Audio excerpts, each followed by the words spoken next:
Hey there, it is Dusty Thunder with yet another Reddit story for you. This one is, am I the astronaut for kicking my brother and his new wife out of my house after they tried to redecorate my late daughter's room while I was at work?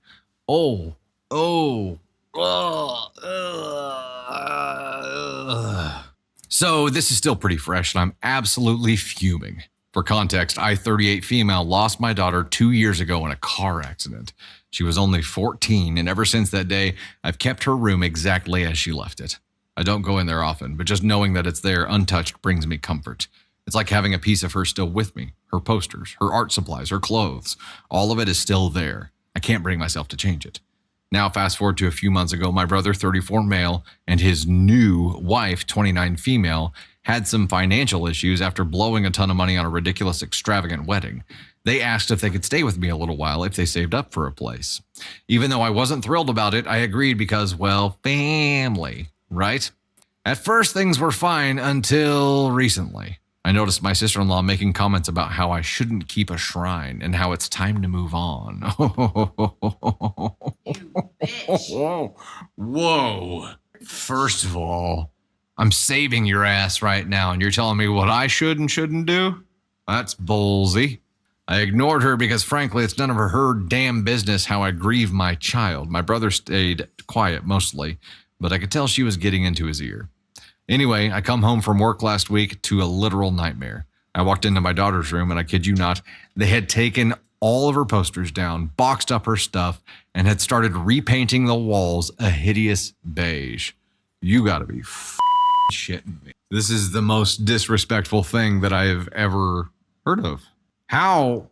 I know I have a pumpkin on my head, so it's not as someone who just gives zero shits about your pain, your trauma, or even the memory of your daughter, and just deciding to do this. And we all know that they only did it for their own gain. It wasn't about the true thought that they thought this was ridiculous. It was, hey, we'd like to have this room, so you need to get over it. They had moved in a bunch of generic furniture, hung up new curtains, and were apparently turning it into a guest room. I lost it, screaming, crying, the whole thing. I asked them what the hell they were thinking, and their response, my sister-in-law had the nerve to tell me that they did it as a favor to help me move on, because it was unhealthy for me to keep the room as it was. I was shaking with rage. I told them to pack up their stuff and get the hell out of my house immediately. My brother tried to calm me down, saying they meant well and they were only trying to help me let go. He even tried to make me feel guilty by saying they had nowhere else to go right now, as if that would make me suddenly forgive them for destroying the last piece of my daughter I had left. I told them I didn't care, and they had crossed an unforgivable line. Now my whole family is divided. My parents think I overreacted and say I'm being heartless for kicking them out. They keep saying they were just trying to help, they didn't mean any harm, and that I'm being too harsh because people grieve differently. Oh, what? That doesn't even make sense. For them to tell you that people grieve differently, that would negate your brother and his bitch wife's entire argument. They can't use that against you now.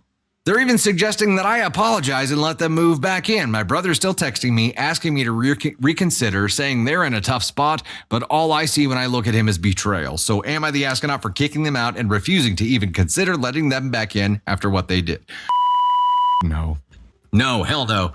And my response would be that pretty much every time. He's like, hey, we're in a really tough spot right now. You should have thought about that, jabroni. You should have thought about that before you let your bitch wife turn my dead daughter's room into her room.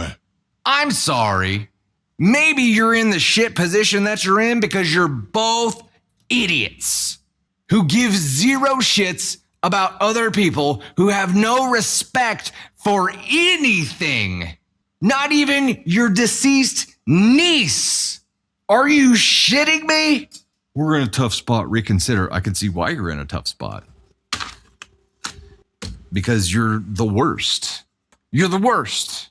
I'd disown his ass right now. I'll be like, you are dead to me. Also, you know why your folks are chiming in. Shit rolls downhill. They see that turd coming their way. They're like, oh, please. Yeah, I think you're being a little harsh. People grieve differently.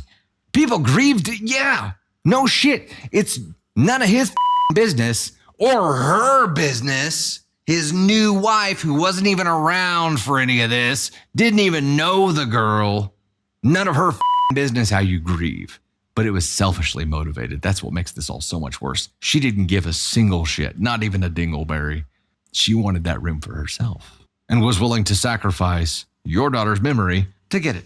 And expected you to just be like, oh, thank you so much. I could have never done this myself. I feel so much better now. What kind of delusional, dick-headed, bizzo, just DFHB reject to the 10th ASCON 1 power exists here? These are the worst. These people are the worst. These people are the worst. Look, I mean, like, we know that many people who go through trauma get stuck in time. People who lose children specifically get stuck in time. Frozen in the year that it happened. And OP was at least aware enough to say, yeah, I've frozen that scene so that I can feel like I still have that piece of her. She couldn't move on from that. Didn't want to, because she could still walk into that room and feel more connected to her. And they took that away from her. And she can never get it back. She can never put it back the way it was the last day her daughter was there. Because now it's all been moved. I hope I get the opportunity to haunt some people someday, because I would haunt these kind of people. I would haunt the shit out of these people. Now let's hear what Candy Thunder has to say. Ladies and gents, come on up. What would you, not what would you do? Like, I don't even want to think about that. No, I was just standing next to you for moral support, because this one really, really bothered you.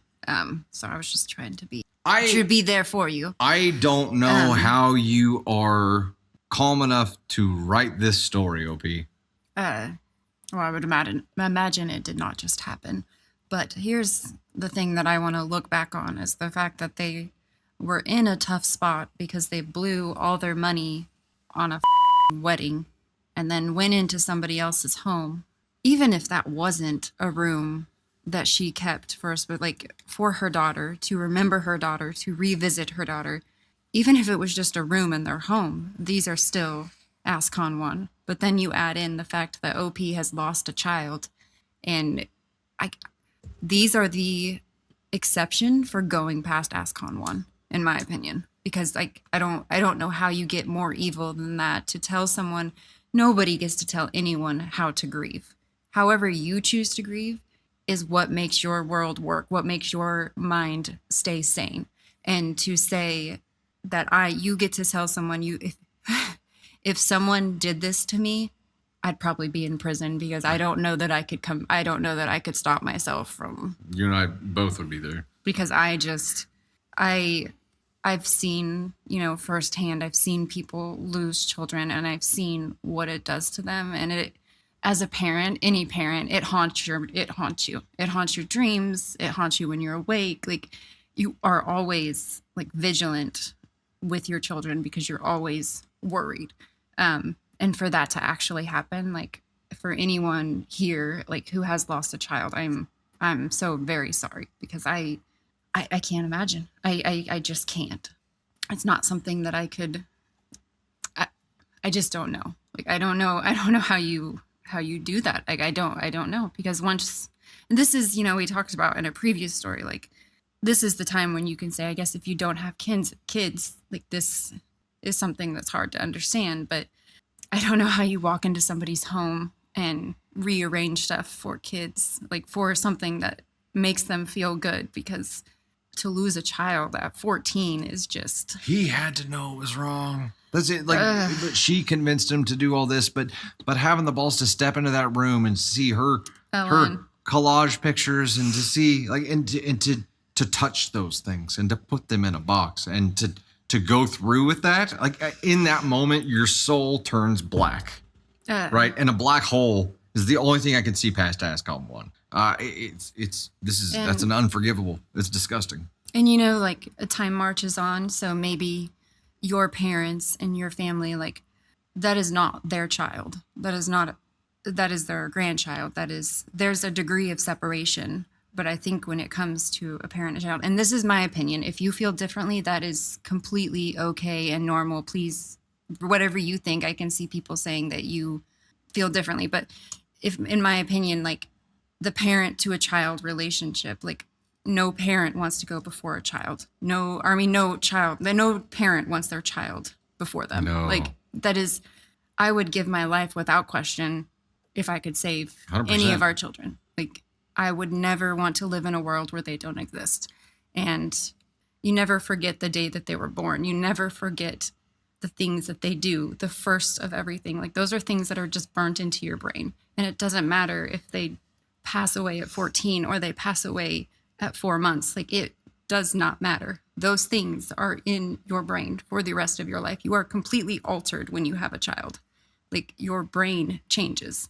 And to say that it's time to move on is just, I don't know. It's like I'm trying really hard not to cry, but it really like, you can't move on. You cannot move on from loving your child, from wanting to be with your child. Like it's just, it's human nature. It's built within us. And for someone to do this to a parent who is clearly suffering, and to say, I did this for you, like it's just, God. And then to message and be like, hey, we're in a tough spot because we blew all our money on a wedding. It's just like, how do you not just drop kick them into next week? Yep. And I don't condone violence. Like, please respect how people grieve. Respect that you don't know what's best for everyone. And also, for those of you who have lost a child or children and are still here on this planet, just know that I admire you. We admire you. Like, we admire your strength. And like Candy explained, there's no way that anybody can fathom what you go through on a daily basis, but the fact that you do and you're here. Like that's, I don't know. I did not mean to bring everybody down. I just thought that this story was just, it struck a nerve. Yeah. He's an emotional man. And I agree. It is good to talk about this stuff because maybe that helps some people grieve. Maybe that helps people. I don't know because I have not lived it.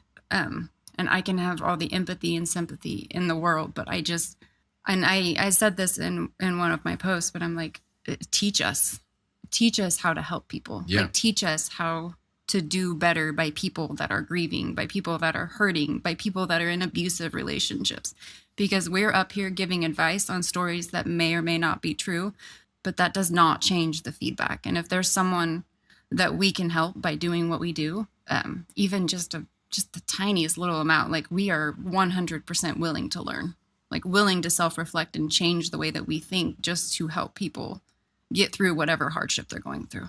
Yeah.